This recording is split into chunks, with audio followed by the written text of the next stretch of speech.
فأعوذ بالله من الشيطان الرجيم. بسم الله الرحمن الرحيم. إن الله اشترى من المؤمنين أنفسهم وأموالهم بأن لهم الجنة. بارك الله لنا ولكم في القرآن العظيم ونفعنا وإياكم بالآيات والذكر الحكيم. আলহামদুলিল্লাহ, আল্লাহ তাআলা অশেষ মেহেরবানি। দীর্ঘ সময় পর্যন্ত আপনারা ধৈর্যের সাথে বসে আছেন। রাত্র অনেক হয়ে গেছে, এখন আখিরি মুনাজাত হবে। আপনারা অবশ্যই গত বছরও দেখছেন ওনাকে, খাটকালি রহমতুল্লাহি আলাইহির সুযোগ্য সাহাবজাদা পীর কামেল আল্লামা হযরত মাওলানা জুনায়েদ আহমদ সাহেব শাইখ খাটকালি, উনি আখিরি মুনাজাত পরিচালনা করবেন। এর আগেও একবার মুনাজাত হয়েছে। গত বছরও 50 হুজুরে চেষ্টা করছিলাম, ওয়াদা দিছিলেন এই বছর আসবেন, ওয়াদা রক্ষা করছেন। 50 হুজুরও খুব মুখলেস মানুষ আসলে, আর বয়স্ক মানুষ, দীর্ঘ সময় আলোচনা করছেন। হুজুরও দোয়া করছেন, উনিও দোয়া করবেন। এই মাহফিলটা বিশেষ করে আপনারা জানেন, এটা মূলত জুম্মাবাড়ির মাহফিল না, মাহফিলটা আপনাদের সবার মাহফিল, ঠিক না বেটি?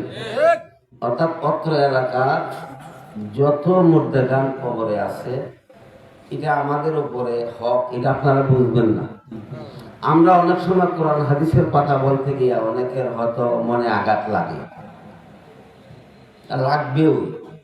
অপারেশনের রোগীরা যখন ছিলি করা হয়, অপারেশন করা হয়, আরাম লাগে না কষ্ট লাগে? বলেন, আরাম না কষ্ট? এই কষ্টটা যে ডাক্তারে দেয়, রুগীর ভালো লাগে না দুশ্মনী করে? কিন্তু রুগী তো বুঝে না, রুগী কি করে না। আমি সরকারে বলতেছি, আল্লাহ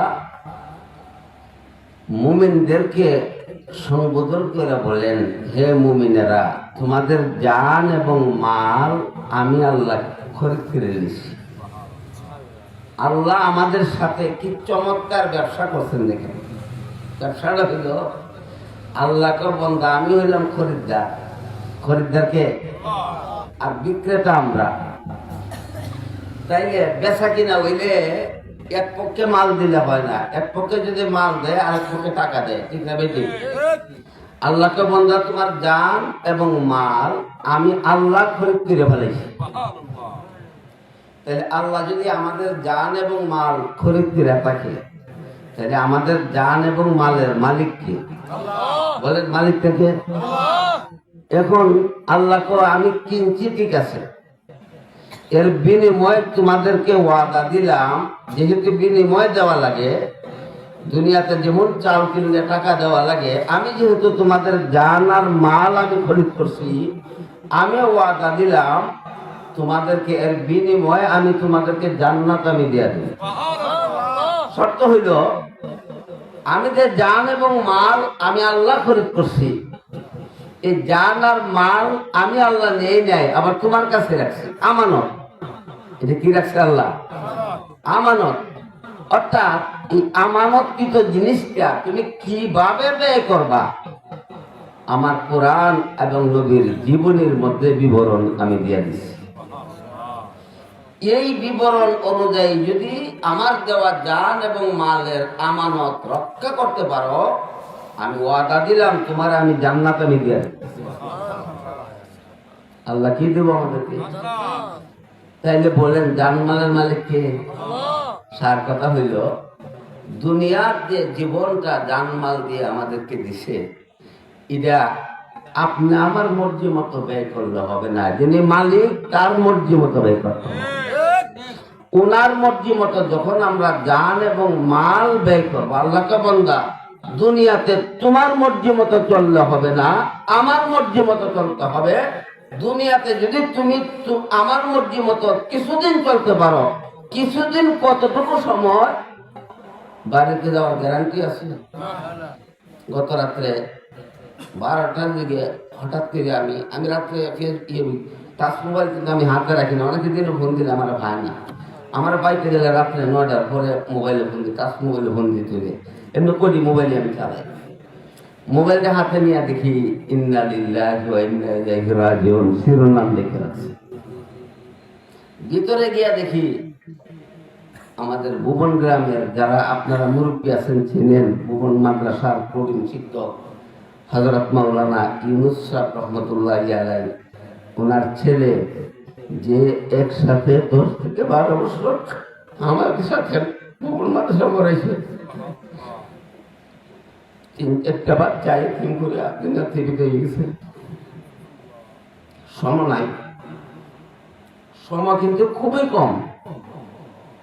কাজেই জানার মাল আল্লাহকে আমার দেওয়া আমানত তোমার কাছে রাখছি, তোমার মর্জি মতো ব্যয় করলে হবে না, ব্যয়টা করতে হবে আমার মর্জি মতো।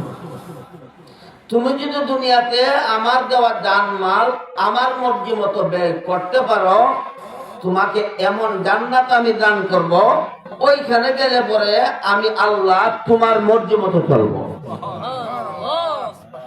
জান্নাতে আমাদের মর্জি মতো আল্লাহরে পরিচালনা করতে চাই আমরা, তাইলে দুনিয়াতে কি আমরা মর্জি মতো চলতাম না আল্লাহর মর্জি মতো? আল্লাহর মর্জি মতো চলতাম। আর একটা হাদিসের কথা শোনা, আল্লাহর নবী একবার সাহাবায়ে কেরামকে বলেন, ও আমার সাহাবায়ে কেরাম, দুনিয়ার মধ্যে আখিরাতের মধ্যে পরকালে সবচেয়ে অসহায় কোন ব্যক্তিরা হবে তোমরা জানো নি হাসরের ময়দানে? সাহাবায়ে কেরাম বলেন, ইয়া রাসূলুল্লাহ আমরা জানি না, আপনি বলেন।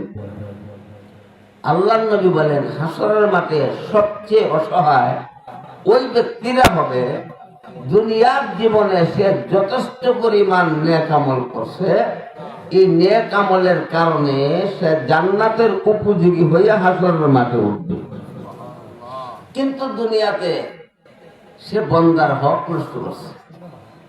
কি নষ্ট করছে?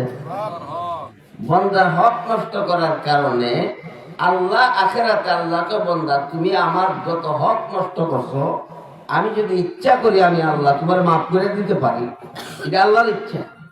কিন্তু বান্দার কোনো হক যদি নষ্ট করে থাকো, আমি আল্লাহ তোমাকে ক্ষমা করতে পারবো না। ওইটা হাসরের ময়দানে আমি যেহেতু আদেল ইনসাফগার, সঠিক বিচার করব। সঠিক বিচার মানে পাওনাদারের পাওনা দিতে হবে।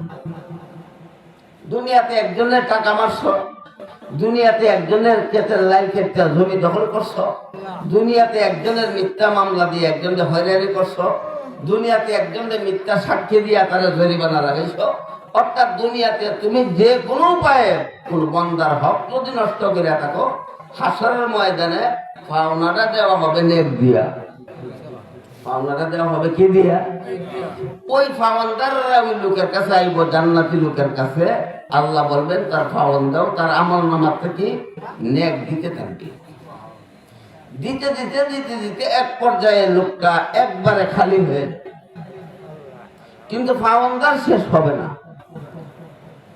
এরপরে আরো কিছু পাওনাদার, তারা এসে বলবে, আরেকজনে বলবে আল্লাহ আমার তো লাইন দেখে ছিল, আমার সঙ্গে আল্লাহ রাইলে ছিল, আমারে মিথ্যা মামলা দিছিল, আমারে মিথ্যা সাক্ষী দিয়ে লোকটা জরিমানা করছিল, এই পাওনাগুলি আমি চাই। আল্লাহ বলবেন পাওনা দাও। সে বলবে আল্লাহ যা ছিল দিয়া তো শেষ, শেষ হইলে হবে না, তাহলে একটা কাজ করো, তার আমল নামার থেকে ওই পাওনা বরাবর যে পরিমাণ গুনাহ আছে তোমার আমল নামার মধ্যে দেওয়া হবে।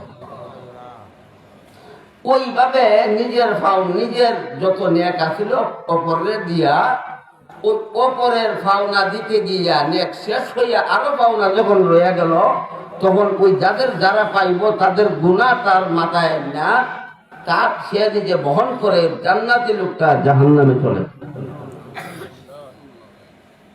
এই জন্য আমি অনেক সময় বলি, অনেকে নেক আমল করি, কেউ করে নিজের লাগি, কেউ করলে পড়ার লাগি। কেউ সুবহানাল্লাহ বলে নিজের লাগি, আর কেউ করে কার লাগি?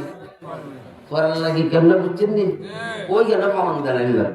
দুনিয়াতে যত রকমের চালাকি করেন, বক্কর চক্কর করেন, করতে পারেন, কিন্তু ওইখানের মধ্যে আপনি কোন ধরনের চালাকি চলবে না। এই জন্য দুনিয়া কে কতদিন বাঁচব, খুব সতর্ক হইয়া চলি। আমাদের অনেক ময় মুরব্বী এলাকার কবরের বাসিন্দা হয়ে আছে আজকে অসহায় অবস্থা, তারা খুব অসহায়।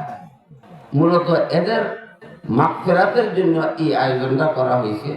আল্লাহ, আমরা দোয়া করি আল্লাহ যেন এদের জিন্দেগির সব গুনাহ আল্লাহ মাফ করে। এই এলাকার যত ময় মুরব্বী কবরের বাসিন্দা আছে সবারই যেন আল্লাহ মাফ করে। আল্লাহ